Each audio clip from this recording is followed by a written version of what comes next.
Buenos días, bienvenidos a todos y bueno, pues empiezo presentándonos. AFINcoach somos Gemma Sánchez y yo, María Gil. Las dos somos coaches certificadas por la International Coach Federation, que es el organismo que regula la práctica del coaching a nivel internacional.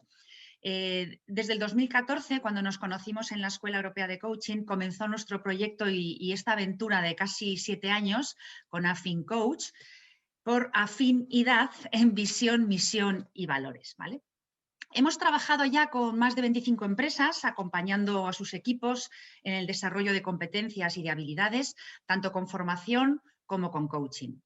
¿Algo que nos diferencia? Pues nosotras hemos trabajado muchos años en la empresa privada, hemos liderado equipos, hemos sido parte de equipos y en lo que más coinciden nuestros clientes es que se nota, que eso nos permite entender y empatizar con muchas situaciones que se nos plantean en nuestros talleres y nuestros procesos, tanto con nuestros alumnos como con nuestros coaches. Ahora queremos presentaros a nuestro colaborador, a Íñigo Gutiérrez. Es licenciado en ICADE, con más de 20 años de experiencia trabajando con clientes B2B de todos los sectores económicos y tamaños, desde pequeña empresa a pequeña y mediana empresa hasta grandes empresas globales. Está certificado en Leadership Excellence por Harvard Publishing Review y finalizó el programa ejecutivo en negocio digital de ISDI y de ahí su denominación de DIVEXER. Pues tuvimos la suerte de conocer a Íñigo hace ya unos 3 años más o menos y entonces, bueno, como estaba cursando ISDI y acababa de terminar, le lanzamos un reto. Le dijimos, a ver Íñigo, nosotras que no somos nativas digitales queremos entender qué es esto de la digitalización, a qué áreas de la empresa implica, a qué personas, qué alcance tiene, bueno, todo lo que tú puedas conseguir que nosotras entendamos. Pero el reto no era solo que nos lo explicara, sino que nosotras lo entendiéramos. Bueno, pues lo más increíble de todo fue que lo consiguió. Pero lo que realmente nos hizo conectar con él y decidir completamente que teníamos que colaborar fue cuando dijo que la transformación digital era cosa de personas. Ahí es donde estaba nuestro vínculo, es decir, fusionar tecnología y personas. Y ese debía ser nuestro objetivo. La tecnología ya es una realidad y ahora nos lo va a explicar muy bien Íñigo su alcance, y prepararse no solamente es importante, sino ya urgente. Para ello, lo que tenemos que hacer es comenzar a desarrollar ciertas competencias que nos ayuden a abrazar ese cambio, a abrir la mente, a activar la creatividad, la flexibilidad, en general todas esas habilidades que nos ayudan a entender una nueva forma de trabajo. Como nos consideramos nomads, auténticas nomads, que para lo que no lo sepa significa nómadas del conocimiento, y tratamos siempre de aportar valor, queremos compartir con todos vosotros lo que nosotras hemos aprendido de digitalización gracias a nuestro amigo y colaborador Íñigo Gutiérrez. Adelante, Íñigo. Muchas gracias, María, por esa introducción tan alabadora. Es un placer, buenos días a todos en primer lugar, y es un placer poder compartir con vosotros y aportar algo de luz en qué es lo que está, en lo que nos ha traído la transformación digital, y espero que, bueno, pues salgáis de este webinar con las ideas un poco más claras y con la mente más orientada hacia la digitalización. Vale, vamos a empezar con un pequeño vídeo muy introductorio que viene muy bien porque, como dice María, la digitalización la clave está en cómo se fusionan la tecnología y las personas. Y este vídeo da las primeras pautas de cómo hacerlo, de cómo se hace.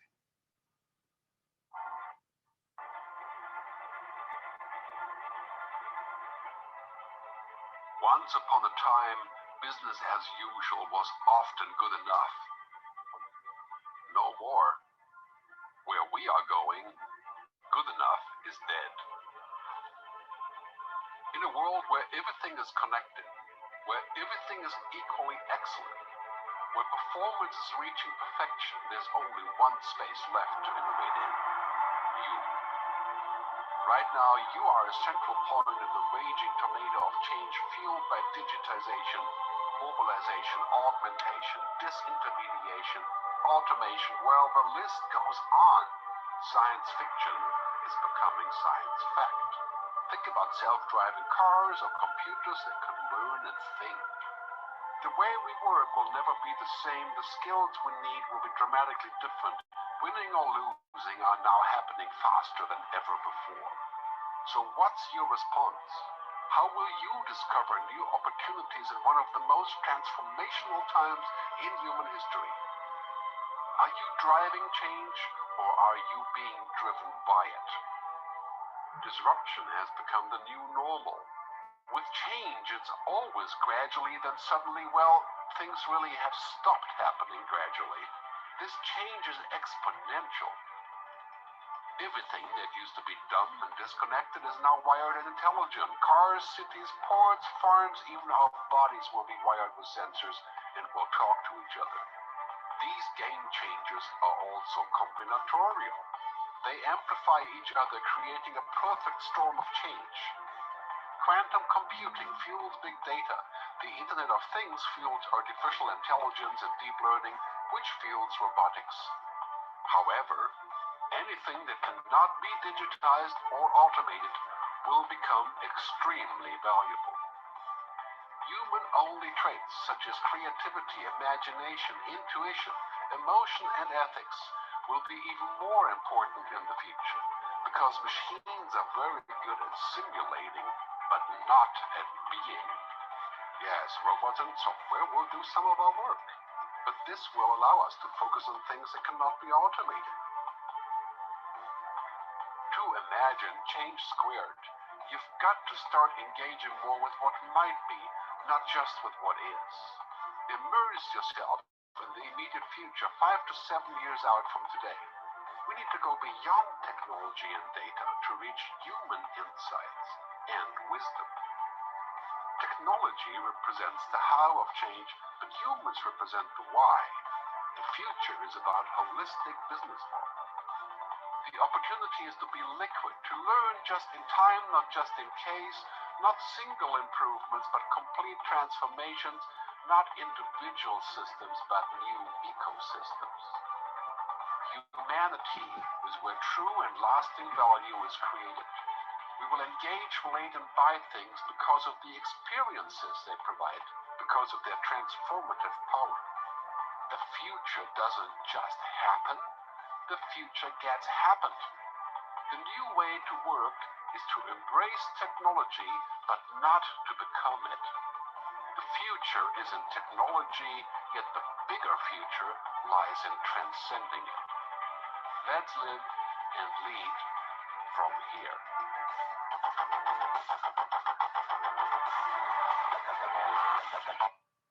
Bueno, espero que lo hayáis entendido, a pesar de que está en inglés, lo hemos subtitulado en español y espero que haya sido suficiente. Pero bueno, como habéis visto, transmite bastante bien, perdonad porque no ha pasado la slide, transmite bastante bien lo que comentaba María, que esto efectivamente hay un componente tecnológico, pero la parte humana es quizás más importante que nunca. Y como habéis visto, el vídeo habla de que estamos hablando de cambios exponenciales. Y el problema que tienen las organizaciones, tal y como las están concebidas hasta el día de hoy, es que no están diseñadas para cambios exponenciales, están diseñadas para cambios lineales. Y cuando la velocidad del cambio supera la velocidad de transformación, la organización se colapsa, ¿vale? Por eso el vídeo habla de, que de los cambios que tienen que hacer las organizaciones si quieren sobrevivir. Porque si no, lo más probable es que no sea posible. ¿Qué palancas son las que han promovido la transformación digital? Han salido algunas en el vídeo. Vamos a empezar desde la más antigua a la más actual, ¿vale? La primera fue, obviamente, la aparición de los teléfonos inteligentes y, sobre todo, cuando se unió a los teléfonos inteligentes la tecnología 3G, que fue lo que empezó a convertir al consumidor en el centro de todo, porque el consumidor empezó a generar información de qué es lo que quería, dónde lo quería, cuándo lo quería y también a quejarse o compartir información de lo que compraba o de lo que quería comprar, ¿vale? Esa es la primera palanca. La segunda palanca es la gran revolución que se ha producido con los servidores en la nube, ¿vale? Que básicamente lo que han hecho ha sido democratizar la tecnología para todas las empresas. ¿Por qué? Porque ya no hace falta una gran inversión en servidores, que además normalmente no permiten tener una gran flexibilidad a la hora de crecer, o al contrario, de crecer.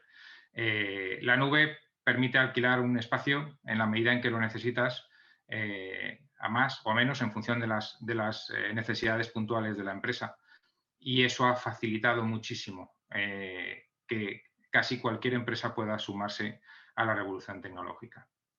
La tercera es la revolución de las redes sociales, porque ha servido como un multiplicador de la revolución de los móviles, y el hecho de que el consumidor haya generado información muy valiosa para cualquier empresa a la hora de identificar dónde están sus clientes, qué es lo que sus clientes quieren, qué es lo que sus clientes no quieren, qué les gusta, qué no les gusta, ¿vale?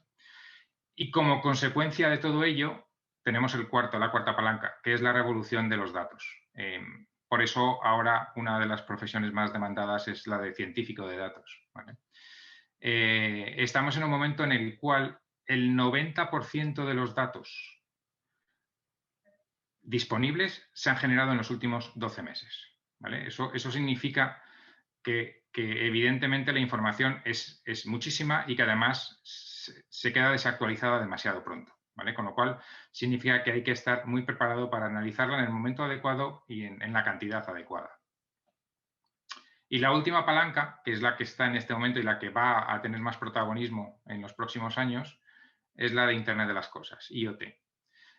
IoT ya ha empezado a tener tracción es quizás la única palanca que ha empezado por el mundo empresarial, especialmente por el mundo industrial, porque evidentemente la sensorización, que es de lo que consiste, sensorizar objetos que permitan gestionar con mucha más eficacia, en la industria era algo absolutamente fundamental a la hora de evaluar cómo funcionaban las máquinas, anticipar posibles mantenimientos, etc.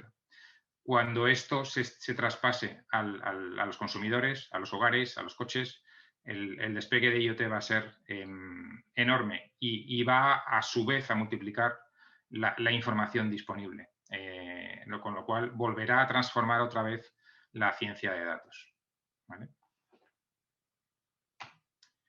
Y ha habido una más este año, una palanca más, que ha sido pues el COVID. Solo a título de ejemplo, ahí tenéis un gráfico de la evolución del comercio electrónico en Estados Unidos, que ha crecido en 3 meses el equivalente a 10 años, ¿vale? Pero igual que el comercio electrónico, se podría hablar del teletrabajo, de las videoconferencias. Ha habido muchos elementos que se han visto multiplicado por 3 o incluso por más como consecuencia del COVID. Entonces, ¿qué es transformación digital para una empresa? Bueno, pues el objetivo de transformación digital es aumentar la productividad en las operaciones, ¿vale? Es decir, aumentar cash flow y, por tanto, la valoración utilizando todas las tecnologías digitales que están disponibles, pero siempre teniendo al cliente en el centro de todo el proceso, ¿vale? Esa es la clave y eso es lo que define un proceso de transformación digital. Tiene diferentes componentes y diferentes impactos, ¿vale? Pero básicamente, desde el punto de vista de las empresas, afecta a la estrategia de negocio, evidentemente, y a la ejecución corporativa. La estrategia de negocio, porque el modelo de negocio en muchos casos probablemente habrá que cambiarlo, porque se abren nuevas opciones que pueden permitir a la empresa hacer cosas que antes no eran viables. Desde el punto de vista de la ejecución hay 3 planos. Uno, el modelo operativo, porque se puede optimizar, se pueden cambiar procesos, hay herramientas nuevas disponibles que hacen que el modelo operativo sea mucho más eficiente. Por otro lado, las operaciones en sí mismas. Ahí tenemos el ejemplo de la industria 4.0, pero cualquier sector está afectado, servicios, agricultura, todos. En la industria 4.0, todo el proceso de fabricación, como hemos dicho antes ya con el tema de la sensorización y el IoT, cambia. La cadena de suministro también cambia, porque no cambiamos solo nosotros, cambian también nuestros proveedores, cambia la logística, que puede ser mucho más eficiente, cambia la planificación, lo cambia todo.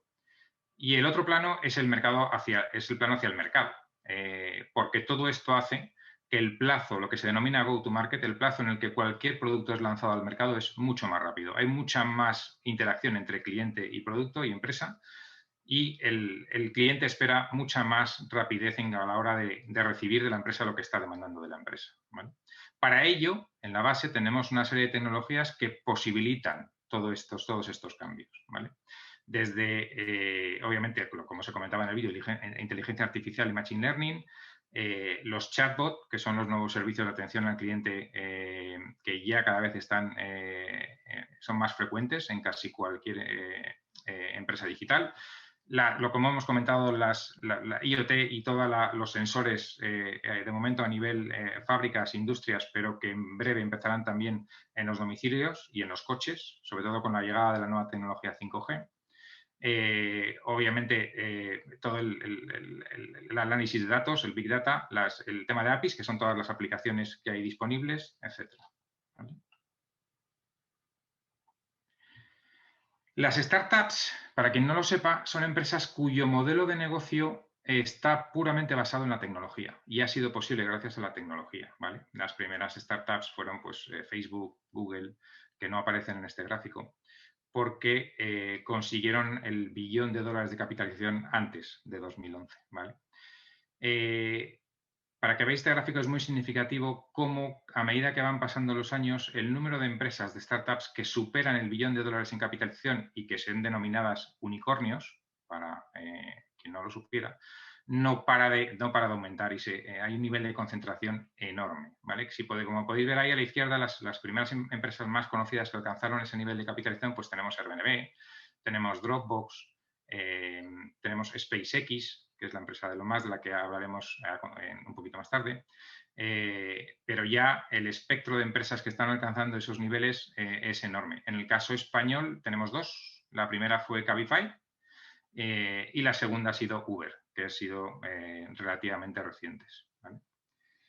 Y luego, como otra pincelada del mercado español, y para que os hagáis una idea, siento que estos gráficos no se vean muy bien, pero bueno, dan una idea de la concentración, y lo mismo pasa en este que vamos a ver ahora sobre el sector fintech en España, ¿vale? Que afecta a un montón de subsectores, como veis ahí, pero que la cifra con la que quiero que os quedéis es que a 18 de septiembre de 2020 había 406 startups solamente en España del sector fintech. Bueno, esto explica un poco por qué los grandes bancos están disrumpiéndose a sí mismos y tratando al principio lo miraban con un poco de recelo a este sector, pero ahora cada vez más lo están acogiendo. Básicamente la estrategia de si no puedes con tu enemigo, únete a él, y están incubando ellos mismos sus propias fintechs y están un poco provocando el que sean ellos mismos los que se disrumpan para evitar que llegue otro y lo haga por ti, ¿no? Esto no para de crecer y cada día aparecen nuevas fintechs en España. Sin contar con las insurtech, que más o menos son un sector parecido pero diferente, que se refieren al mundo de los seguros. Si hablamos de apps, esa frase es un poco provocativa, pero es que es casi verdad. Hay 6,7 millones de apps y creciendo. Tanto es así que han generado un nuevo marketing basado en conseguir que tu app aparezca listada entre las primeras en Google Play o en App Store, porque si no, es muy difícil que nadie te descargue. Y además, pues eso implica, obviamente, Google Play y App Store tienen toda una serie de algoritmos que son los que determinan qué apps aparecen por encima de otras por categorías. Y eso hace entender cómo funcionan esos algoritmos para que tu app salga lo mejor posicionada posible, ¿vale? Y obviamente la app tiene que aportar valor. Si no aporta valor a tus clientes, pues no tiene sentido. Básicamente porque la van a borrar. Y si no la tienen, no vale para nada. Vamos a ver este ejemplo, como decía antes, sobre SpaceX. Este es un ejemplo de un solo señor, de Elon Musk, que él solito va a disrumpir una cantidad de industrias bastante importante, ¿vale? Yo no voy a comentar todas las que están ahí porque no tendríamos tiempo, pero sí voy a comentar un par de ellas para que entendáis las repercusiones que tiene tanto directa como indirectamente cualquiera de las innovaciones que se producen en cualquier sector, ¿vale? Empezaré con SpaceX, que entiendo que la mayoría de la gente sí conoce, que es una empresa que en principio se pensó para llegar al espacio, para, digamos, democratizar el acceso al espacio para casi cualquier ciudadano. El tema es que eso, evidentemente, claro, va a transformar los lanzamientos espaciales, porque además los va a hacer mucho más baratos, pero es que además va a transformar y a afectar a todo el sector de las telecomunicaciones, porque entre los planes de SpaceX está desarrollar una red de satélites de comunicación a nivel global que van a ofrecer una calidad de comunicación a unos costes absolutamente mucho más asequibles en todo el mundo. Esto explica por qué, por ejemplo, en España, todas las principales operadoras de telecomunicación hace años que parece que no se dedican a la telecomunicación. y están entrando en el sector de entretenimiento. Básicamente porque están viendo venir que al final la telecomunicación va a ser algo mucho más global y van a perder peso en sus negocios, ¿vale? La segunda que quiero comentar es la tercera que aparece, el tercer bloque que aparece ahí, que es Hyperloop y The Boring Company, que aunque son dos empresas del mismo grupo, pero están vinculadas. Hyperloop, para quien no lo conozca, es una empresa de transporte, de un tipo de tren mucho más rápido que los trenes de alta velocidad actuales, porque no roza, es un tren que se mueve es magnético y se mueve a través de unos túneles muy precisos que son los que construye The Boring Company, ¿vale? Entre estas dos empresas van a transformar un montón de sectores. Obviamente el primero el transporte, porque van a reducir tiempos de manera exponencial. Un trayecto de 6 horas se va a poder hacer en 35 minutos. Y esto ya se está poniendo en marcha entre las ciudades de San Francisco y Los Ángeles, ¿vale? Y además a un coste de $20 por trayecto. Ahora, que es el principio del lanzamiento. Evidentemente esos costes, como siempre pasa en cualquier lanzamiento, irán a menos a medida que vayan que se vayan asentando y creciendo y adquiriendo masa. Pero eso, además de que transformar el transporte, también va a transformar, por ejemplo, el sector residencial, porque obviamente va a hacer viable vivir a distancias a las que ahora mismo no es viable vivir. Entre eso y lo que ha provocado el COVID de la menor presencia diaria en las oficinas, pues entre los dos factores van a provocar casi con toda seguridad en todo el mundo una transformación en el sector inmobiliario bastante importante. Obviamente las infraestructuras, porque estos túneles van a hacer que muchas de las infraestructuras actuales se queden obsoletas,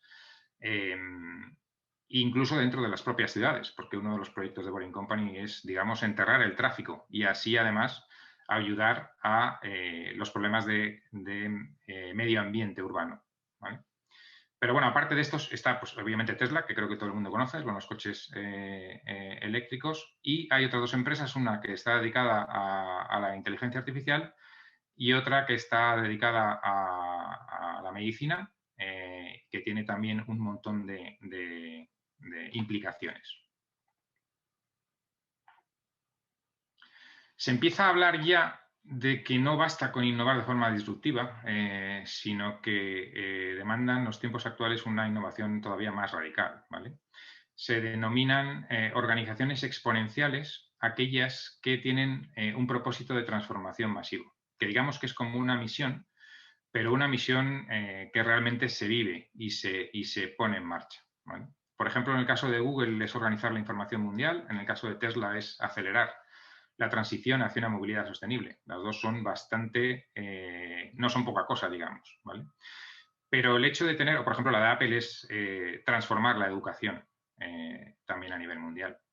Tener estos principios y vivirlos hace que toda la organización comparta una visión y trabaje hacia ella y no se despiste o no se desvíe en otros temas que sean digamos, colaterales, ¿vale? Y ponen a la organización en un modo que es lo que está llevando a Google, Tesla, Amazon, Apple, a los niveles a los que están llegando. ¿Qué principios o qué características tienen estas organizaciones? Se supone que de la lista que hay ahí de 10, al menos 6 de ellas los cumplen todas las que se denominan organizaciones exponenciales, ¿vale? Voy a citarlas muy rápidamente. Algunas seguro que las conocéis, por ejemplo la primera, que es tener empleados a demanda y muy poca estructura fija. Esto es bastante básico de economía y ese es el caso de Uber y muchas otras. Estar arropados por una importante comunidad con la que hay que crear, co-crear y testar, es lo que hace el BNB. Usar algoritmos para acelerar operaciones, eso lo hace Google.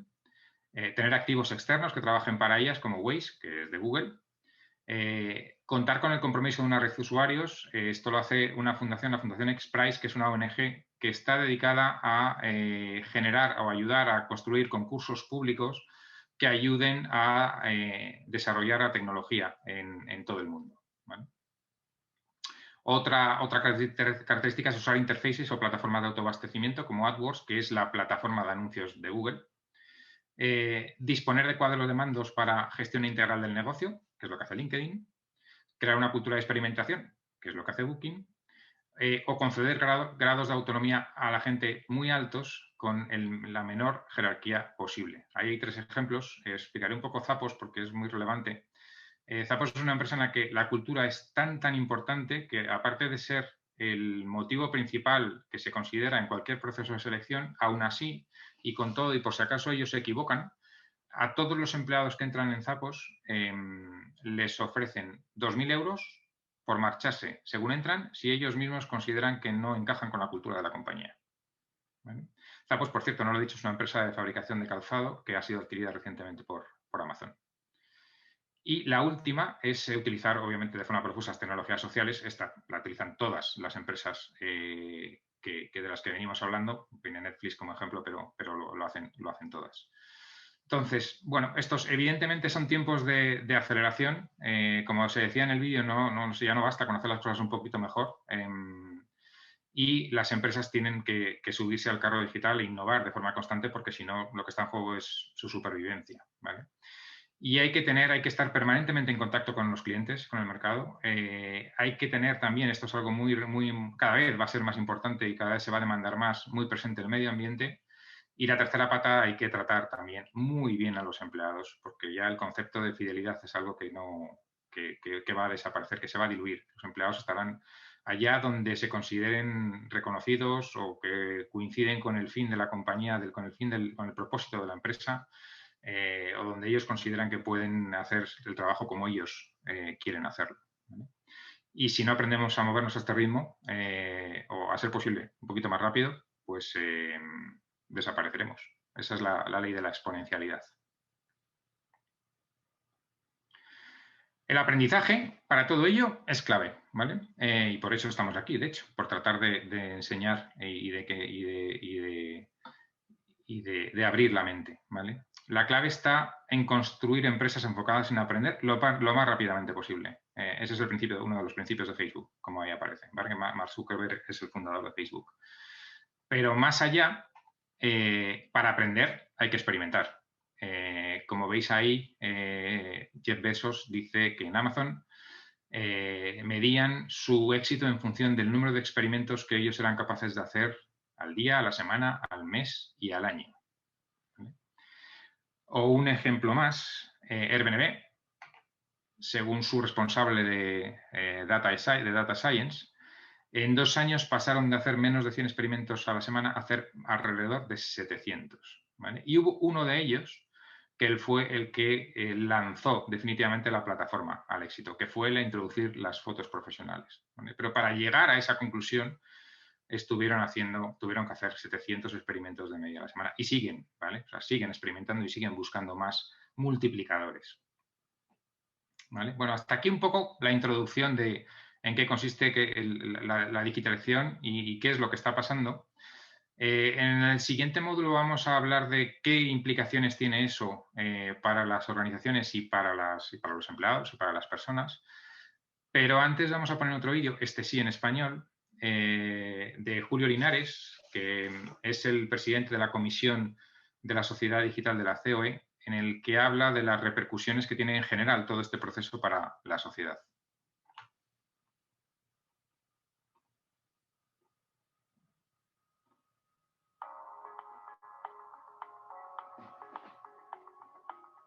Compartimos 4 principios básicos que se van a dar con toda seguridad.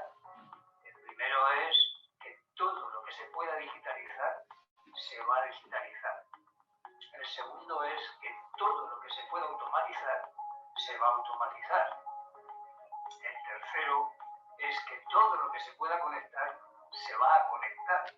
Y el cuarto es que todo lo que se pueda analizar se va a analizar. No es una opción, es una necesidad.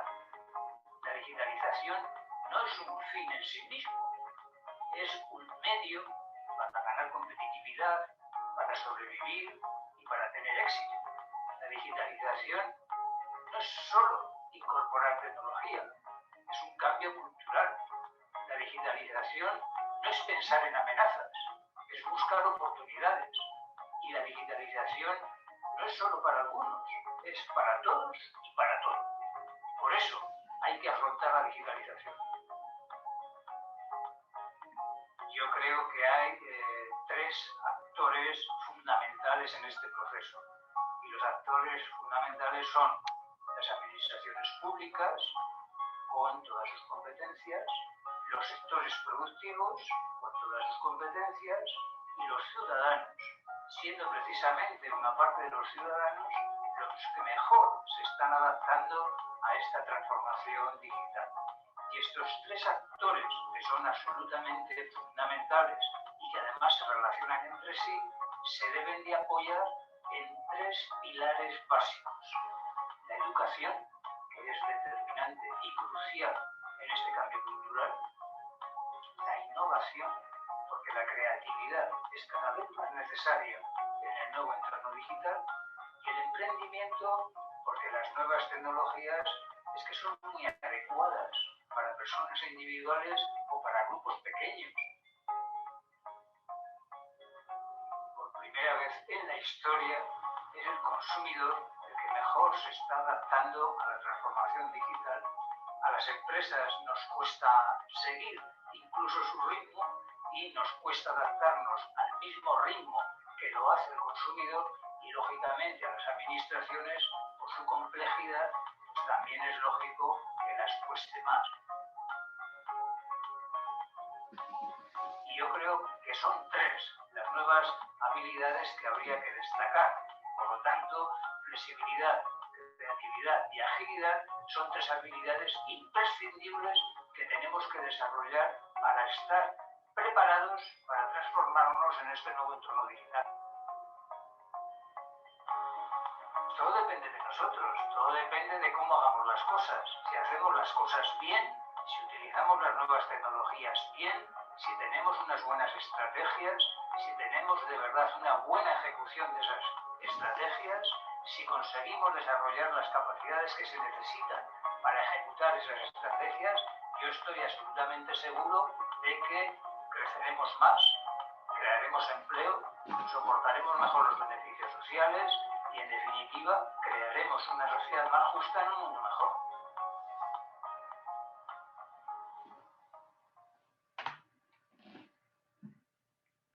Pues pasamos ya a las implicaciones para las organizaciones y las personas, ¿vale?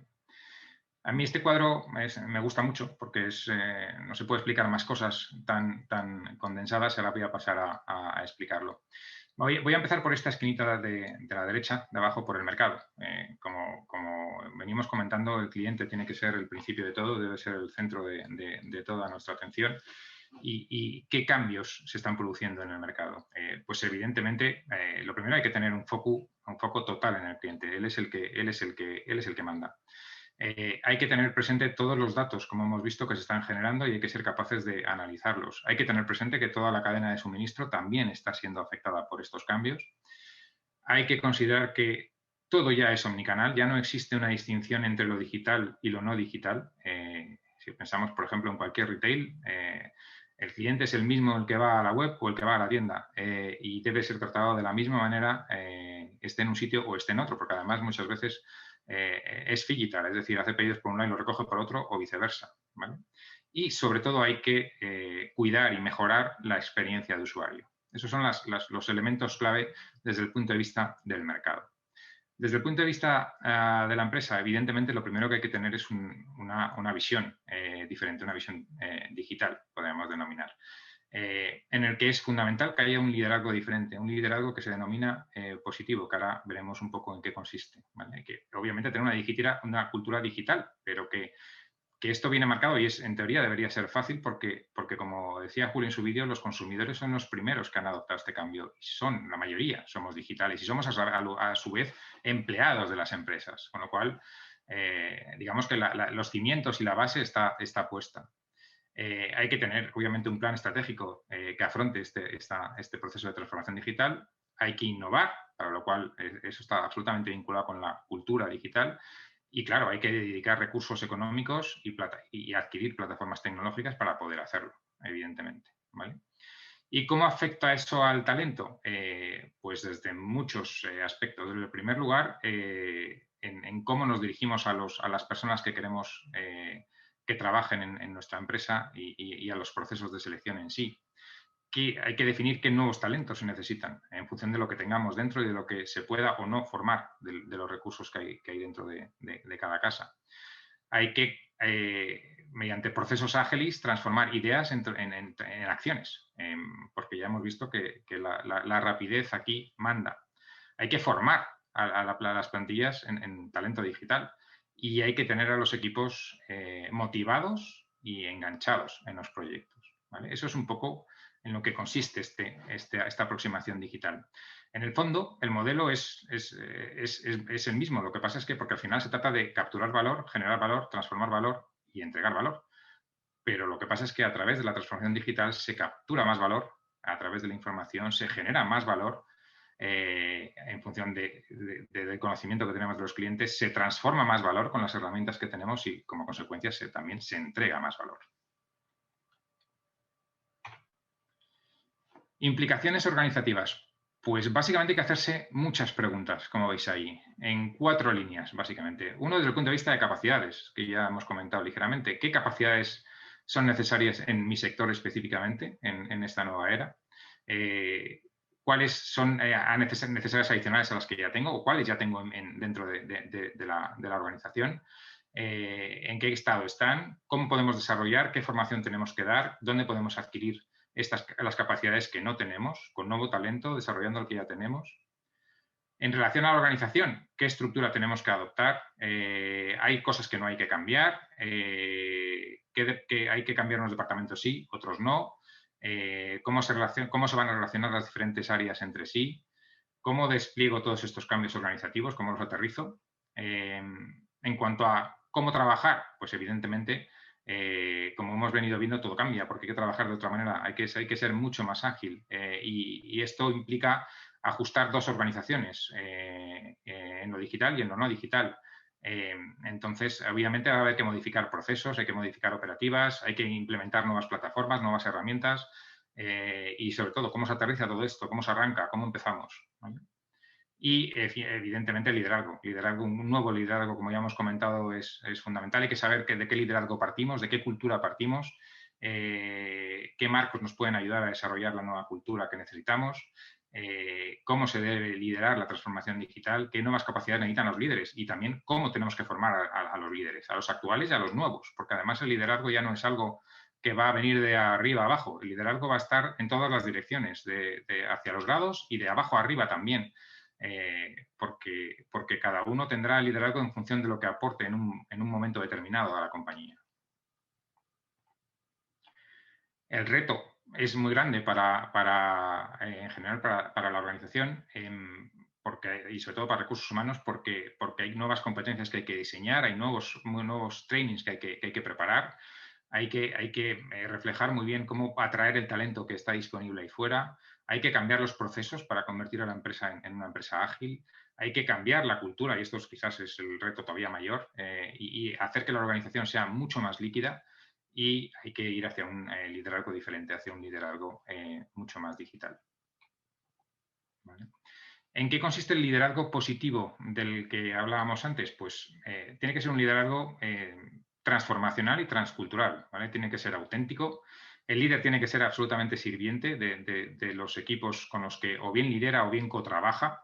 Tiene que tener también un componente espiritual y sobre todo tiene que ser muy, muy ético, ¿vale? Esos son a grandes rasgos los principios fundamentales de este liderazgo, que lo que tiene que permitir es el error, como ya se ha venido diciendo anteriormente. El error es fundamental. Lo que tiene que ser, hay que provocar el error lo antes posible, evidentemente, porque cuanto más tarde se provoque el error, más costes tiene, pero cuanto antes se provoque, más rápido se aprende, ¿vale? Y eso no es tan fácil, eso es lo que más hay que trabajar, tanto desde el punto de vista cultural como desde el punto de vista de liderazgo.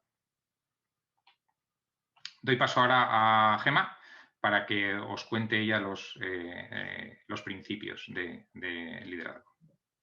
Primero, muchísimas gracias, Íñigo, aunque luego vas a rematar un poquito el tema, pero ahora hablamos María y yo sobre las competencias y sobre esa transformación que va de personas. Y bueno, poníamos que de acuerdo con un estudio de McKinsey, las principales causas del fracaso en un proceso de transformación digital son el liderazgo, problemas relacionados con el liderazgo, con la mala transmisión de la estrategia en lo que se refiere a comunicación, con la falta de competencias y el desalineamiento cultural. Fijaos que no estamos hablando de que haya una mala estrategia, sino que es la transmisión o la comunicación la que no se ha hecho correctamente, que no hay, que tampoco es la cultura la que está fallando, sino que el equipo no está alineado con esa cultura. Y luego, en cuanto a la falta de competencias, hablamos no que falte tecnología, sino hablamos de que faltan soft skills. Entonces, como líderes, tenemos que ayudar a los equipos con nuevos modelos de negocio, con nuevos modelos de liderazgo, como comentaba Íñigo, para que quieran subirse, digamos, o quieran afrontar de la mejor manera, con entusiasmo, con ilusión, con ganas de aprender la transformación digital. ¿Vale? Para ello, pues podemos dar formación a los líderes en estos nuevos modelos de liderazgo y luego ayudarles con procesos de coaching en el que tengan que interiorizar esos modelos de liderazgo, porque cada uno, cuando hablamos de interiorizarlo, nos referimos a que cada uno lo tiene que hacer suyo, ¿no? De esa formación que recibe, luego, pues, qué líder va a ser en base a pues, sus fortalezas, sus áreas de mejora, la empresa en la que esté, las necesidades que tenga la empresa, el entorno, etcétera. ¿Vale? Las competencias, bueno, y en cuanto al equipo, pues también les dotamos de formación, pues de competencias como las que vamos a hablar María, las que vamos a hablar ahora María y yo, que hemos elegido porque pues bueno, son más relevantes en la transformación digital, pero cada empresa tendrá a lo mejor otras necesidades en cuanto al desarrollo de competencias.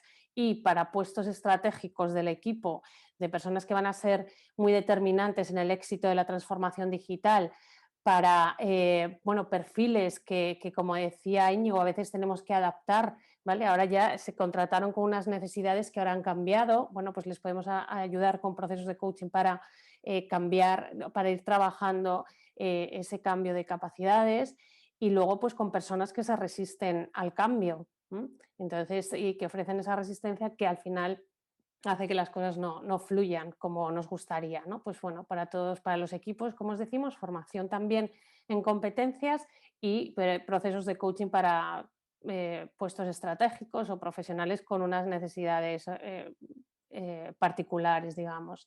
¿Vale? Entonces, si pasas a la siguiente, por favor, Íñigo. Las competencias y las actitudes que conocíamos hasta ahora han dejado de ser suficientes. Leí hace poco que las personas estamos dejando de ser manos para el sistema y estamos empezando a ser cerebros con emociones, con inteligencia, con capacidades creativas y tremendamente elásticos. Entonces, con esto que estamos diciendo, planteamos las 3 primeras competencias que os queríamos comentar relevantes respecto a la transformación digital. La primera de ellas es la flexibilidad.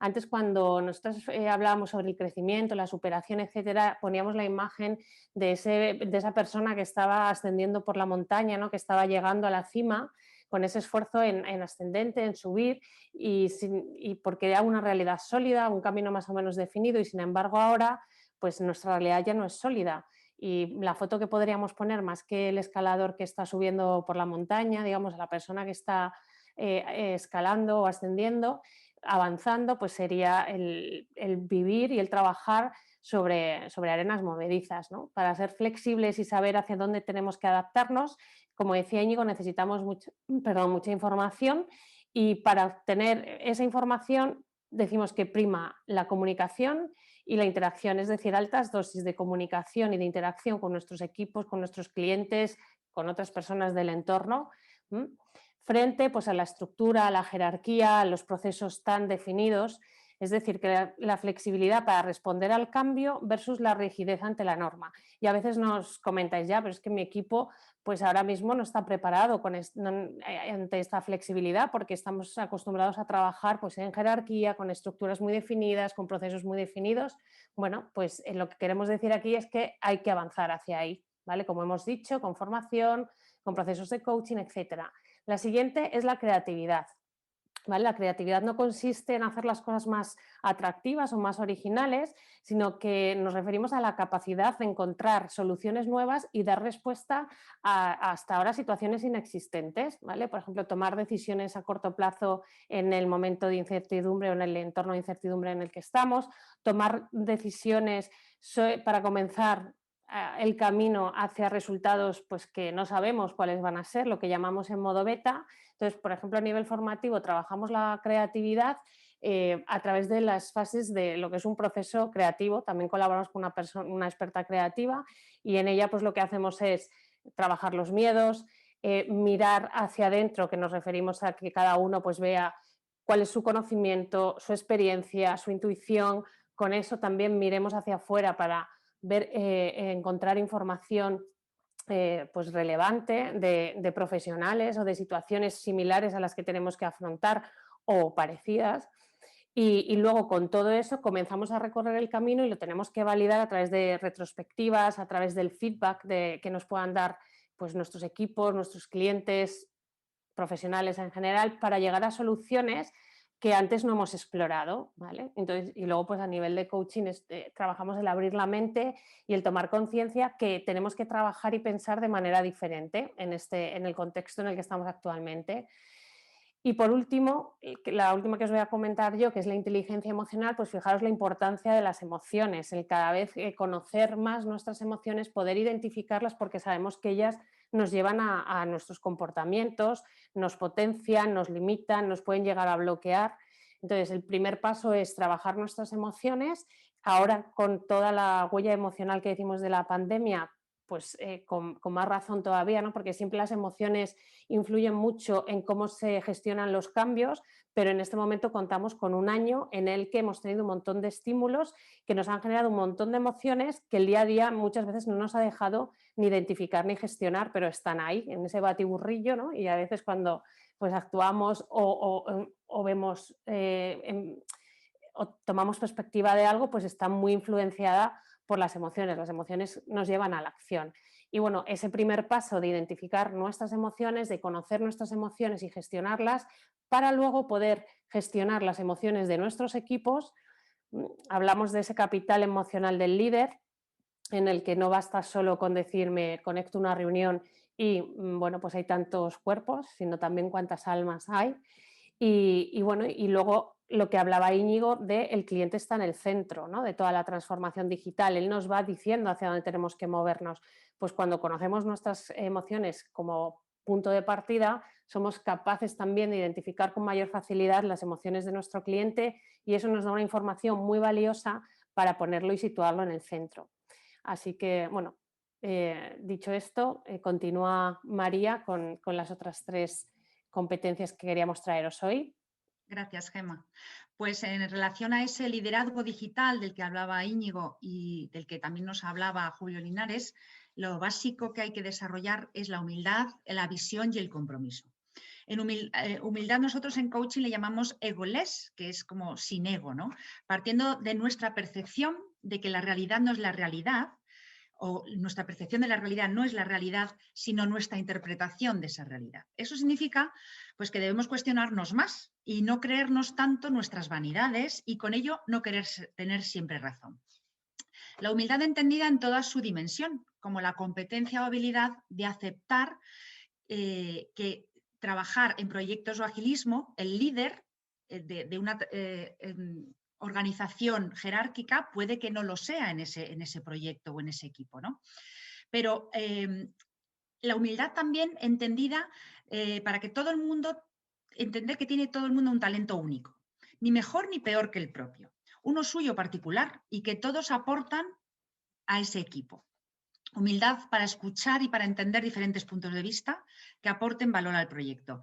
Y humildad, como decía también Íñigo, para aceptar el error, ¿vale? Porque innovar significa arriesgar y equivocarse, errar, aprender y volver a intentarlo otra vez. En cuanto a la visión, bueno, la visión es el objetivo hacia dónde ir, ¿no? Debe ser ilusionante y que nos impulse. Y un buen líder digital debe saber transmitir esa visión de una forma sencilla y clara. Pero fijaos, esa fuerza impulsora de la visión gana muchísimo poder cuando la visión es compartida. Para que la visión sea compartida, debe recoger y reflejar la visión personal de quienes la comparten. Como dicen los anuncios de Balay, ¿no? Que lleve un poquito de mí. Una visión compartida por un grupo de personas tiene la capacidad de modificar relaciones interpersonales y, sobre todo, y lo más importante, que despierta el compromiso del grupo. Estimula el deseo de estar conectado, de generar satisfacción, de sentir que se está participando en una tarea importante. No se trata del proyecto de otros, sino de nuestro proyecto. Y el lenguaje, si nos fijamos, cambia. La visión compartida buscará contagiar el entusiasmo y además buscará integrar y conciliar las diferentes visiones. ¿Con qué objetivo? El de activar ese compromiso. Todo esto requiere conversaciones constantes de todos los individuos del equipo y que sientan que son libres para expresar sus ideas, sin ser cuestionados y sin ser juzgados. Y bueno, en cuanto al compromiso que se define, ¿no?, de esta visión compartida, cuando tú sientes que eres parte del proyecto, es cuando tú eliges comprometerte. Si no, lo que vas a sentir es una obligación. Nosotros en coaching hablamos de la distinción entre obligación versus compromiso. Cuando nos sentimos obligados, ¿qué hacemos? Nos colocamos en un lugar en el que nos vemos forzados a hacer algo que no hemos elegido, que nos es impuesto. Algo que tenemos que hacer porque nos lo han dicho. Sin embargo, si la visión compartida es potente, es ilusionante, cada participante del equipo elegirá comprometerse con ese objetivo. Y lo que hará será asumir responsabilidades de una forma libre y voluntaria. Esto, por ejemplo, en coaching, que observamos muchísimo el lenguaje, se ve claramente. Cuando yo digo, por ejemplo, tengo que hacer un curso de digitalización versus quiero hacer un curso de digitalización, seguramente, en el segundo caso, cuando digo quiero hacer, la probabilidad de que lo haga es muchísimo mayor que cuando digo tengo que hacer. Tengo que hacer implica obligación y quiero hacer implica compromiso. De ahí la importancia de generar ese compromiso por parte de los líderes para que la gente quiera. Y ahora dejo a Íñigo que continúe. Gracias. Muchas gracias, María. Muy rápidamente, porque vamos ya justitos de tiempo.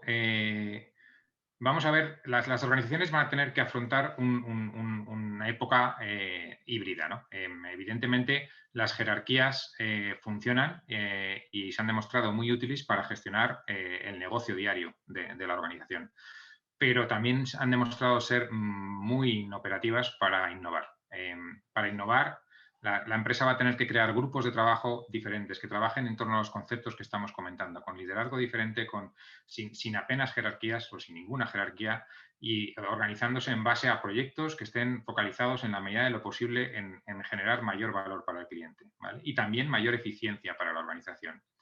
De tal manera que a medida que estos grupos vayan generando proyectos y los vayan poniendo en marcha, lo más probable es que la organización necesite cada vez menos organización, entre comillas, para gestionar el negocio del día a día y permita liberar recursos que puedan a su vez dedicarse a seguir trabajando en nuevos proyectos que sigan mejorando la eficiencia y que sigan aportando valor al cliente, porque esto no se acaba nunca. O sea, el mundo de la transformación digital no es un objetivo que sea aspirable a completar en algún momento, es algo que siempre vamos a tener que seguir trabajando en ello, ¿vale? Y la forma de trabajar es una forma de estos grupos es una forma de trabajar diferente, es una forma de trabajar que más o menos se describe en este esquema. Básicamente, esto pues, evidentemente es una slide y es una mínima introducción a lo que consiste la forma de trabajo en Agile, pero yo espero que quede lo suficientemente clara. Se distingue en principio cuáles son los componentes del proyecto que se van a trabajar, cuáles son las tareas y subtareas que hay que hacer para llevar a la práctica el proyecto que se ha identificado como prioritario, y se establecen una serie de entregas que pueden ir de 1 a 4 semanas de plazo en función de la complejidad de la tarea, que hay que ir trabajando y entregando en dichos plazos, ¿vale? Una vez alcanzado dicho plazo, en lo que se denomina un sprint en esta metodología, es que se entrega lo que se ha trabajado hasta ese momento y se entrega al responsable del proyecto dentro de la organización o al cliente, si es un proyecto que va directamente enfocado a un cliente. Y en esa entrega se revisa lo que se ha hecho y si hay cosas que hay que corregir, pues se apuntan, o si hay cosas que no se han podido hacer porque ha habido alguna dependencia que lo ha impedido, se apunta y se añaden a la carga de trabajo junto con todas las tareas que estarían previstas hacer en la siguiente entrega, ¿vale? Así se hace hasta que se vacía completamente el Product Backlog, que se denomina, y se entrega lo que se denomina el producto mínimo viable, que es la mínima versión posible de lo que queramos lanzar. Si es un producto para un cliente, pues un producto que ya sea comercializable. Si es un proyecto de mejora de eficiencia, de ahorro de costes, pues lo mínimo que consiga ya generar un retorno para la compañía, para después, sobre la base de esa base mínima, seguir trabajando y seguir iterando y seguir mejorando, ¿vale? Vamos a ver ahora un vídeo de por qué, ya con esto casi acabamos, el futuro es ahora. Connection is a spark that gives our lives meaning. It drives us to seek out others who feel the same way.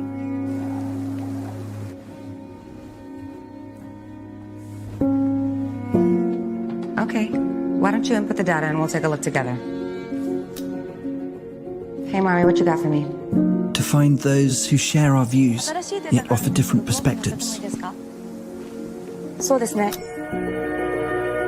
Look over here. Challenge us with new ways of seeing.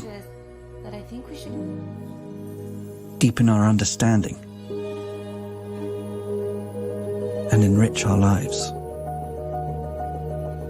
最后一笔的时候，往前。 Great things happen when we commit to something bigger than ourselves. Take a closer look at it. Place this here. Let's see how we go from there, okay? This sense of collaboration and the feelings of connection it brings excites us. Hey, just in time. I'm gonna move it slightly, okay? It's yours, take it. We have 2 planes right now on the same trajectory. As we put people first, technology fades into the background and feels like anything but. Aisha, what do you think? I think if we had 330, maintaining 2800, we'll be clear for approach. Excellent. This changes the way we see the world, and in turn, changes the world we see. These numbers are looking great, actually. There's promise in the possibilities, and what we see and create next will stretch the imagination. Good morning, Sarah. Morning. Slowly coming towards the thumb. A world without boundaries. Good job. A lot better than yesterday. Yeah. Excellent. Slowly bring A world where technology enhances, not limits, humanity.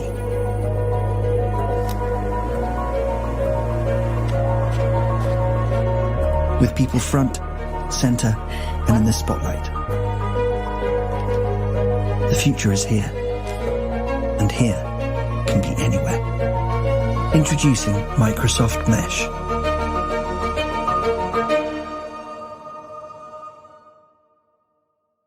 Bueno, siento que está en inglés, se me ha olvidado decirlo y además no se podía subtitular, pero creo que las imágenes son lo suficientemente relevantes como para entenderlo, ¿vale?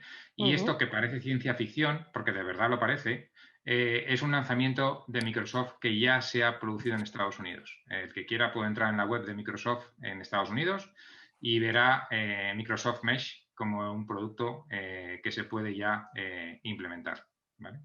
Y con esto sí que acabo mi participación por hoy. Doy paso a Gemma para que comente lo siguiente. Bueno, pues con esto ya... Gemma, se me había olvidado esta frase. Perdóname, se me había olvidado esta frase. Que a mí me gusta mucho. Es de Marc Vidal. Si no le conocéis, os lo recomiendo. Que le sigáis cuando podáis. Que básicamente dice, cuando todo cambia, el que cambia no siempre gana, pero el que no cambia siempre pierde. Y ahora sí, os dejo con Gemma. Bueno, pues ya cerramos el webinar y bueno, queríamos traeros una foto de qué nos ha traído hasta aquí y qué está por venir, que espero que os haya resultado interesante. Uno de los mensajes que queríamos transmitiros es, bueno, pues qué están haciendo los más avanzados para inspirarnos y desde ahí pues llevarlo cada uno a su campo de acción, a él como profesional, a su empresa, a su equipo y bueno, pues como nos decía Íñigo, las organizaciones tenemos que aprender rápidamente antes que surjan los cambios. Las organizaciones somos personas, tenemos que aprender lo que llamamos el learnability. Para eso pues contáis con nosotros, con AFINCoach, y para profundizar en lo que hemos visto hoy os presentamos el curso de digitalización, una nueva forma de trabajar, que como veis tiene 4 módulos, son 4 jornadas y que lo planteamos también desde esa parte, desde esa doble visión de la tecnología y las personas, donde abordaremos temas de innovación, de agilidad, de las competencias para gestionar el cambio, etcétera. Y bueno, pues no me queda más que daros las gracias, bueno, a mis compañeros por este trabajo, y a todos los que habéis asistido, muchísimas gracias. Nos vamos a quedar 15 minutitos ahora por si alguien quiere hacer alguna pregunta o algún comentario, pero bueno, sabéis que podéis contactar con nosotros a través del mail info@fincoach.com, o podéis contactar con nosotros a través de LinkedIn con cualquiera de nosotros, en nuestra web, fincoach.com, en fin. Lo dicho, que muchísimas gracias, muchas gracias por asistir, nos habéis hecho sentir estupendamente y ha sido muy ilusionante plantear este trabajo conjunto con Íñigo. Muchas gracias, Íñigo. Un placer. Bueno, hasta aquí la presentación, con lo cual ya el que tenga reuniones, que ya hay gente que se está despidiendo, está diciendo que muchísimas gracias, que muy interesante, muy buen trabajo. Gracias a todos, enhorabuena por el webinar. Muchas gracias a vosotros, porque sin vosotros esto no tendría ningún sentido.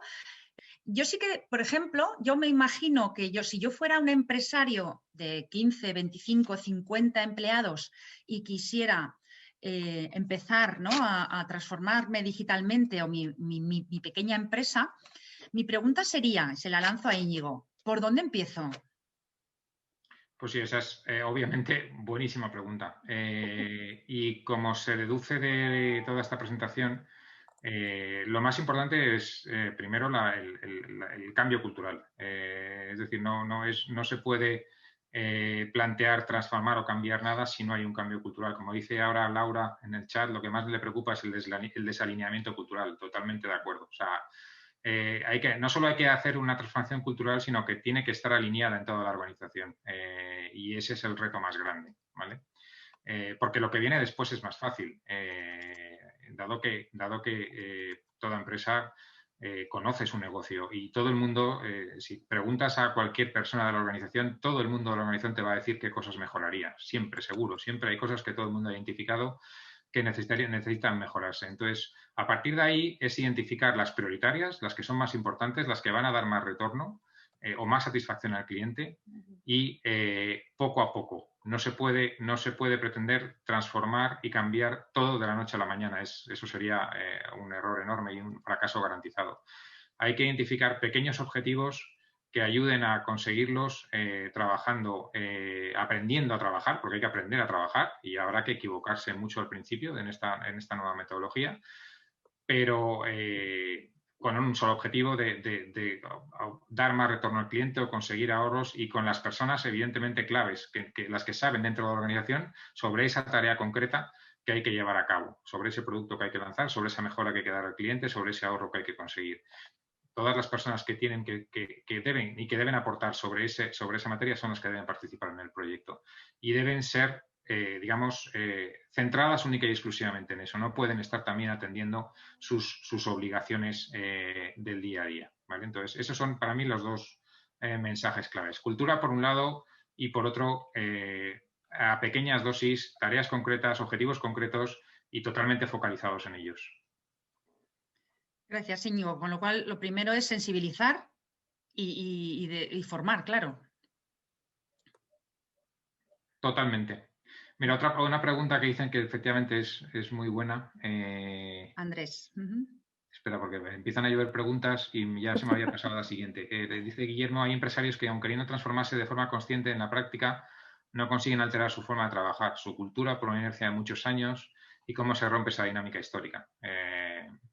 Pues mira, la mejor manera de romper una dinámica histórica, a mí no se me ocurre otra más que conseguir pequeños éxitos con la nueva forma de trabajar. Es verdad que para eso hay que romper muchos moldes y romper muchas estructuras y romper muchos reinos, muchos silos en la organización, ¿vale? Pero no hay nada que tenga un efecto más multiplicador que conseguir un éxito, que conseguir una mejor satisfacción del cliente en un punto concreto, en un punto de dolor conocido por toda la organización, o conseguir un ahorro en un coste que toda la organización conocía que era excesivo, sin perjudicar, obviamente, el servicio al cliente. Eso es lo que va a ayudar a romper esa inercia, y romper esa inercia es lo que hay que costar, hay que meter como la proa de un barco, poco a poco. Yo creo que la clave es, aparte de una buena base de coach y de formación acerca de cómo debe construirse la cultura y cómo se debe trabajar, y con a lo mejor en un principio con la gente que se identifique mejor preparada para ello, desde el punto de vista mental, cultural, y ahí, pues, por ejemplo, se puede a lo mejor pensar quizás en la población de millennial para abajo que haya dentro de una organización, que probablemente estén más, aunque no siempre, la edad no tiene por qué ser, hay gente muy joven que a veces tiene una edad muy mayor y a la contra, ¿no? Pero bueno, hay que identificar en una organización quiénes pueden ser los punta de lanza que sean los que mejor puedan llevar adelante los primeros proyectos. Y a partir de ahí, el éxito siempre va a ser el mejor multiplicador hacia el resto de la organización. Pregunta, nos hemos visto obligados a teletrabajar y que no hay cultura organizacional, falta confianza en el trabajador y yo creo que viene todo por la necesidad de control. Y entonces, ¿qué aspectos consideras importantes más allá de la transformación digital, que es condición necesaria pero no suficiente, para que el teletrabajo sea una opción real y satisfactoria para todas las partes? Exacto, sí, ese es muy buen punto. Porque de hecho lo que ha provocado la pandemia ha sido, bueno, pues se ha actuado como medida de urgencia.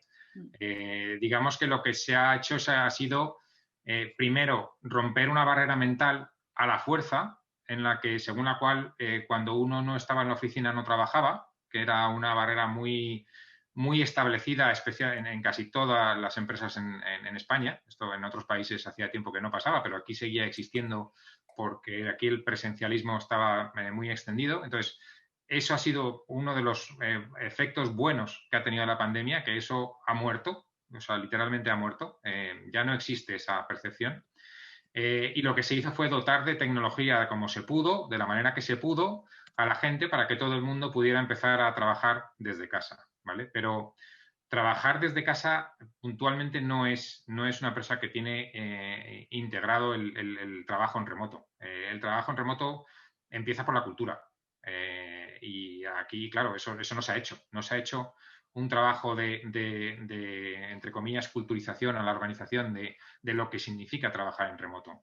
Esto puede venir muy bien porque al final es lo que decía de los proyectos. Cuando algo tiene éxito y funciona, luego hace mucho más fácil expandirlo, ¿vale? Ahora lo que hay que hacer es trabajar la parte cultural de todo este proceso. Al final lo que se tiene que tratar es que da igual donde uno esté trabajando y da igual, y como habéis visto en la aplicación de Microsoft Mesh, es que la gente va a poder virtualmente estar presente en una reunión desde donde quiera. Con lo cual es que no tiene sentido tener que estar físicamente juntos. Que es verdad que puede ser una necesidad de estar físicamente juntos, también. Y de hecho, cuando pase la pandemia, cuando se pasen las restricciones, va a haber mucha gente que de hecho ya lo está deseando volver a interactuar y a convivir. Y también será bueno. La clave está en que la gente pueda hacer lo que necesite hacer para ser lo más eficientemente posible y que la organización lo único que tenga sean ventajas, independientemente de dónde esté la gente, de dónde trabaje o de cómo lo haga. Eso no puede ser nunca un problema para ninguna organización, ¿vale? Ese es un poco el cómo se debería estar enfocando. Y siempre hay más herramientas que en la mayoría de las empresas yo creo que se han quedado un poco en dar un ordenador, dar un chat y un teléfono y ya está, y cumplimos, ¿vale? Pero se puede profundizar mucho más. Tanto desde el punto de vista de la seguridad, evidentemente, porque es un peligro. No todas las organizaciones tienen los mismos barreras antivirus estando en la oficina que estando sus empleados en cualquier otro lugar, y eso hay que ajustarlo más. Y por otro lado, con herramientas de colaboración, porque hoy por hoy hay herramientas de colaboración para trabajar que verdaderamente es que es incluso mejor no estar reunidos, porque cada uno puede trabajar desde su ordenador al mismo tiempo en un mural, por ejemplo, o en un proyecto, sin que haya ninguna merma en cuanto a la agilidad y cada uno con su pantalla, no todos mirando a una pantalla a alguien que está proyectando en una sala, ¿no? O sea que esos son los planos en los que habría que trabajar. Yo creo que esta transformación cultural, muchas grandes empresas han empezado haciéndola, como tú decías, ¿no? Compartiendo de forma híbrida lo que es la estructura organizacional al uso, con la forma de trabajo normal y han ido organizando trabajos por proyectos de forma transversal, eligiendo empleados de diferentes áreas, ¿no? Y entonces eso al final va calando, porque la gente va viendo, anda, pues esta gente y este grupo que se va, que trabaja de otra forma diferente, y entonces al final eso se va contagiando, y cuando esos proyectos empiezan a tener éxito, pues al final se va expandiendo, ¿no? Totalmente. Como dice Laura que ya se considera la punta de lanza, pero que por lo que deduzco le está costando convencer a su organización y no sabe cómo me identifico con ella. Esto es, o sea, yo y un montón de personas. O sea, esto es el día a día de la gente de los punta de lanza, como denominamos. Y al final hay una tarea que es básica, que es la evangelización. Y por eso, Laura, el liderazgo ya no es un liderazgo de arriba a abajo, es un liderazgo de lateral y de abajo a arriba, en muchos casos casi más importante que el de arriba a abajo, porque hay que liderar desde abajo para que entiendan y de muchas formas, transmitiendo lo que uno ve en eventos como este, buscando información que hay muchísima en Internet y compartiéndola con colegas, con responsables, compartiendo ejemplos de lo que otros han hecho, incluso competidores. O sea, es otra de las cosas que hay que cambiar. Hay que cambiar la mentalidad del competidor, entre otras cosas porque los retos que tenemos por delante la mayoría de las organizaciones son demasiado grandes para una sola organización. Esto, el mundo startup, yo lo he entendido hace mucho tiempo. Las startups colaboran entre ellas para conseguir superar determinados retos que no pueden. Digamos que las startups han transmitido la forma de trabajar interna hacia afuera. Ellas trabajan en un esquema en el cual cuando alguien no puede avanzar con algo, levanta la mano inmediatamente y cualquier compañero de ese proyecto, aunque no fuera responsable de esa tarea, se pone a trabajar con esa persona para ayudarle a desbloquear esa situación. Pues lo mismo se puede expandir fuera. Y si como empresa no somos capaces de superar una barrera, levantemos la mano. Fuera habrá alguien, seguro hay alguien que ha trabajado ya eso y que lo ha superado. Y que ahora nos ayudarán ellos y mañana les ayudaremos nosotros. Y al final el principio es algo mucho más allá. Pensemos en lo que decía antes de Google o de Tesla o de Apple. El principio es mejorar la educación, mejorar la información mundial, mejorar el tráfico. Esos son los principios que deben mover. Y sí, bueno, no sé si hace falta una ley de startup, porque las leyes a veces en este país son... o sea, las cosas funcionan mucho mejor cuando no hay una ley que lo regule. Porque se meten a veces demasiado en demasiadas cosas que hacen que bloqueen lo que funcionaba bien de manera natural, ¿no? Como, bueno, sin ir más lejos, el ejemplo del teletrabajo, que empezaba a funcionar bien hasta que el gobierno sacó una ley para regularlo y casi lo fastidia. Entonces, bueno, puede ayudar, pero ojo, porque no siempre las leyes ayudan. Hay otra pregunta, Íñigo, de Andrés. Dice, ¿consideráis que debido a la tecnología y trabajo por proyectos, racionalización de costes, un efecto que se puede producir es un cambio paulatino en el mercado laboral?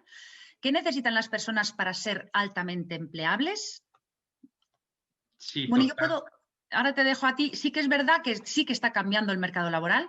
De hecho, nosotras a FinCoach también colaboramos con Talianz, ¿vale? Es una plataforma que recoge talento senior y lo pone a disposición de startups y empresas, pero ya no como se hacía antiguamente. Es decir, que una persona que era director financiero durante 30 años en una organización encuentre ahora, siendo mayor de 50, el mismo puesto de trabajo, pero sí en lo que es el interim management, que es trabajar por proyectos, con lo cual sí que está cambiando. Te dejo, Íñigo, si quieres responder a esta pregunta. Sí, no, eso es, o sea, evidentemente va a cambiar el mercado laboral por muchas cosas.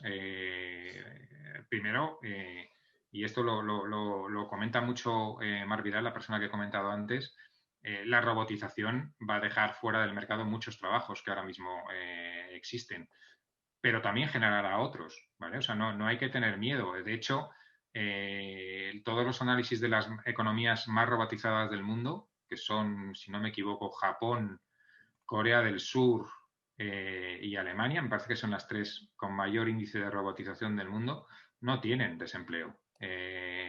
Claro, ¿qué hay que hacer para que eso no genere desempleo? Es formar. Es formar a la gente en, uno, trabajar con máquinas, porque no es fácil. Para mí el ejemplo más gráfico en este sentido es el de una cadena de producción en el que hay partes de la cadena que lo hacen máquinas y otra en la que lo hacen hombres. Y hay que exigir una coordinación perfecta porque hay muchos riesgos gordos, operativos, de que si algo no se coordina bien, alguien acabe sufriendo algún percance, ¿no? Pero eso llevado a cualquier mundo hay que saber gestionarlo. Y segundo, lo que decía, lo que se ha visto en el vídeo, lo que se ha deducido de toda la presentación, hay partes que nunca van a hacer las máquinas y que ahí las personas serán cada vez más necesarias. Esto vincula con el hecho de que cada vez se va a demandar, y esto cada vez lo dice más gente, que las carreras de humanidades van a ser cada vez más necesarias, ¿no? Porque va a haber que tirar mucho de filosofía, de ética, de moral, porque va a haber que legislar muchas cosas que hasta ahora no estaban legisladas, y va a haber que saber hacerlo bien, y va a haber que saber afrontar la psicología, porque los cambios que se avecinan no van a ser fácil para mucha gente, y mucha gente va a necesitar ayuda de cómo afrontarlos. Entonces, las humanidades no van a ser algo que vaya al contrario, van a tener que cada vez más peso y obviamente, claro, las carreras tecnológicas, por supuesto, también, pero no solo las tecnológicas. Por un lado van a estar los que desarrollan y contribuyen a que cada vez haya más herramientas y seamos más eficientes, pero por otro lado van a estar los que tienen que ayudar a las personas a trabajar en ese entorno y a hacerlo mejor también, ¿no? Entonces, claro que va a afectar. Y el siguiente punto es que, como veis, una de las características de las organizaciones exponenciales es que una de ellas es tener los recursos fuera, tener empleados y contratar a demanda según lo necesiten, y esto va a ser una tendencia. Digamos, el autónomo, que claro, eso es algo que en España urge ya, urge tener una legislación y una fiscalidad y una protección a los autónomos que no tenemos, porque no van a menos, es que van a ir a más, porque cada vez más, cada uno tendrá que desarrollar sus propias cualidades que le hagan empleables, y tendrá que trabajar en los proyectos según vayan siendo necesarios, y tendrá épocas punta en las que a lo mejor está en 2 o 3 proyectos a la vez, y otras épocas en las que no está en ninguno, y eso va a haber que regularlo desde todos los puntos de vista, legal, fiscal, y ya los actuales autónomos la actual legislación no cubre las necesidades de los autónomos actuales, mucho menos va a cubrir la de los autónomos que vienen, ¿no? Me gustaría añadir a este punto a la pregunta de Andrés, ¿no? ¿Qué necesitan las personas para ser altamente empleables? Yo creo que también tiene que haber un cambio de mentalidad en cuanto a la responsabilidad que tenemos cada uno de nosotros para formarnos, para mirar qué necesidades hay en el mercado y hacia dónde me quiero dirigir yo, ¿no? Y hablo de responsabilidad porque estamos más acostumbrados, las personas que estamos trabajando en empresas, que sea la empresa la que nos proponga pues ese plan de carrera o esa formación o esos procesos de coaching, etcétera. Y yo creo que ahora, para ser altamente empleables, también tenemos nosotros que mirar dentro, que ver qué necesitamos desarrollar para el entorno que exista, ¿no? O para las puertas o para mi propio plan de crecimiento. Entonces yo creo que hay también el autoconocimiento y el mirar afuera, ¿no? que se necesita, también es muy importante para que cada uno tome conciencia de que tenemos que dedicar un tiempo al día, a la semana, al mes, lo que sea, a formarnos y a desarrollarnos. Yo creo que, y eso es un cambio también de mentalidad, ¿no? Antes siempre es el trabajo y a veces dejabas un poco más de lado esa actualización, esa formación, el reskilling, ¿vale? Y ahora yo creo que ahí tenemos que cambiar cada uno en esa responsabilidad de autoformación. Es el learnability, ¿no? Aprender a aprender y saber cómo me es más fácil aprender, en fin, mayor autoconocimiento en ese sentido. Bueno. Había también otra pregunta, ¿cómo se puede digitalizar una microempresa que representa el porcentaje más elevado de este país sin morir en el intento, y más en el mundo rural? Pero a esto Andrés, que trabaja en el sector público, le contesta que en el mundo rural existen ayudas de la Unión Europea para empresas cuya actividad principal sea agricultura, ganadería, forestal, agroalimentaria e incluyen modernización. Por ello, todo lo que tenga que ver con digitalización podría tener cabida. Seguramente para otras actividades económicas que no tengan que ver con el sector primario puede haber ayudas europeas que se canalizan a través de las comunidades autónomas, diputaciones, etcétera. Gracias, Andrés, por aportar tus conocimientos. Si quieres... Totalmente de acuerdo, Andrés. Solo puntualizar, las startups todas empezaron siendo microempresas. y de hecho muchas siguen siendo empresas muy pequeñas. Lo que pasa es que la tecnología hace posible que con pocas personas se puedan hacer muchas cosas. Y en el sector agrícola, especialmente, es donde IoT está alcanzando un mayor desarrollo. Hay una empresa además española que a mí me parece un orgullo de compañía, es una empresa de Zaragoza que se llama Libelium, que, bueno, ellos hacen proyectos de todo tipo, pero uno de ellos es relacionado con la sensorización de cualquier explotación agrícola o ganadera, y hacen auténticas maravillas para que la eficiencia de la explotación se multiplique con sensorización, obviamente, gestionando los niveles de agua, los niveles de radiación, controlan la producción y con muchos menos recursos consiguen muchas más cosas. Claro, es verdad, hace falta una inversión, pero hay como dice Andrés, como dice María, hay ayudas y hay que buscarlas porque existen. Hay una frase también muy buena que yo saqué de ISDI, del máster, que era un mantra también allí, y que para la gente que era un poco reacia a invertir en cualquier inversión tecnológica de este tipo, y que era, sí, Libelium, Ana, Libelium se llama. Ellos son los fabricantes, trabajan luego con distribuidores especializados por todo el país, o sea que probablemente hay alguna otra empresa que implementa sus soluciones específicamente para un tipo de explotación agrícola en concreto, ¿vale? Pero decía que